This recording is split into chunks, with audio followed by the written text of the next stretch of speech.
Salovat bu payg'ambarimiz alayhissalomga aytiladi. Rasulimiz alayhissalom aytadilarki, duo qiluvchi bilan osmonda bir parda bo'ladi deydi. To'sib turadi duoni. Kim salovat aytsa o'sha parda yirtiladi deydi payg'ambarimiz alayhissalatu vasallam. Shuning uchun duolarimizni mustajab bo'lishligi uchun salovat aytish kerak aslar. Va kim ko'p salovat aytsa payg'ambarimiz alayhissalatu vasallamga jannatda yaqinlashaveradi-da. Bu zo'r imkoniyat u. Jannatda Rasululloh sollallohu alayhi vasallamning yoniga yaqinlashish mana shu salovat bilan bo'ladi. Hikoya keltiradi. Ulug' zotlardan birlari Ka'ba atrofida tavof qilayotgan ekanlar. Bir yigit hech qanaqa duo aytmasdan faqat Allohumma solli ala Muhammad faqat salovat aytib yuraverar ekan. Oxiri hali odam chaqirib, bolam, sen to'xtamasdan salovat aytyapsan, boshqa duoni bilmaganingdanmi yo bir sabab bormi debdilar. U zot olim shayxlar. Haligi yigit ko'rsalarki so'rayotgan odam oddiy odam emas, shayx odam, olim odam. Yig'labdi-da, hozir men sizga aytib beray deb bir chekada o'tirib, men buni muhabbat bilan aytyapman, buni sababi bor deb. Nima sabab? To'g'risi otam juda gunohkor, fojir odam edilar. Alloh kechirsin. Ko'p gunohlar qilgan. Shunga otam birga yetaklab men hajga kelyotgandim. U mahalda oti karvonda keladi-ku. Yo'lda otam olamdan o'tib qoldilar. Men yig'lab otamni oldida bo'ldimda, hech qancha vaqt o'tmasdan ne ko'z bilan ko'rayki, otamning jasadi shu darajada dahshatli xunuk bo'lib ketdiki, ko'rgan odam qo'rqib jirkanadigan bo'lib ketdi. Ozgina paytda ichida shunaqa bo'lib ketdi yuzlari. Men qo'rqib ketdim deydi.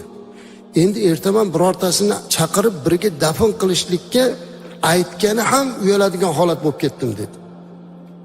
Yig'lab yonida o'tirib qoldim. Ne holat bu? Yuzini ko'rib bo'lmaydi. O'zidan chiqayotgan hidlardan g'alati bo'lib ketdim dedi.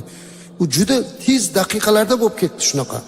Ertalab endi hech kimga bildirmasdan o'zim bir narsa qilib dafn qilib yuboraman. Bu ahvolda birovni chaqirib bo'lmaydi. Bu dahshatni ko'rmasin deb yig'lab o'tirib uxlab qolman deydilar. Shunga Rasululloh sallallohu alayhi vasallam kirdilar. U zot kirib kelib, "Ha bolam, nega yig'layapsan?" dedilar deydi. Qarasam dedilar payg'ambarimiz alayhisalom.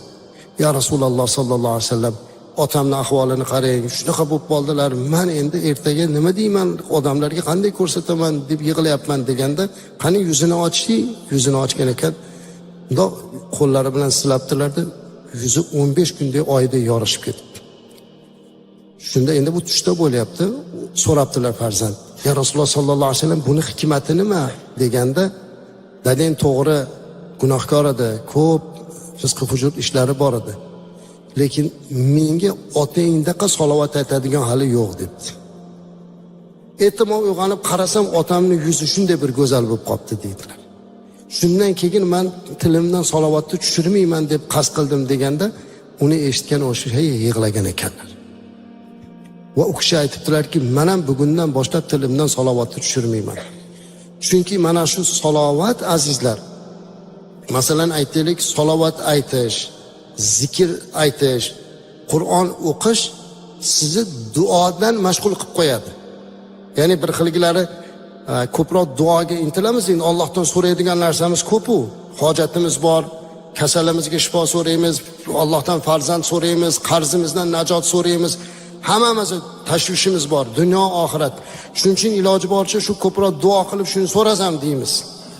Endi hadislar bor. Payg'ambarimiz sollallohu alayhi vasallam aytadilar. Agar bir bandani zikr qilish, Qur'on o'qish, salovat aytish, mana shunaqa duodan mashg'ul qilib qo'ysa, duo qilib so'raganidan ko'ra ko'prog'ini berar ekan Alloh taolo. Siz duo qilib so'ramadim demang, qalbingizdagini Alloh bilib turibdimi? Shu zikrimizni, salovatimizni, tilovatimizni orqasidan undan ko'ra ko'proq qilib Alloh berar ekan. Chunki biz Allohga aytishimizni hojati yo'q, Alloh bilib turibdi-da. Nima kerak bizga?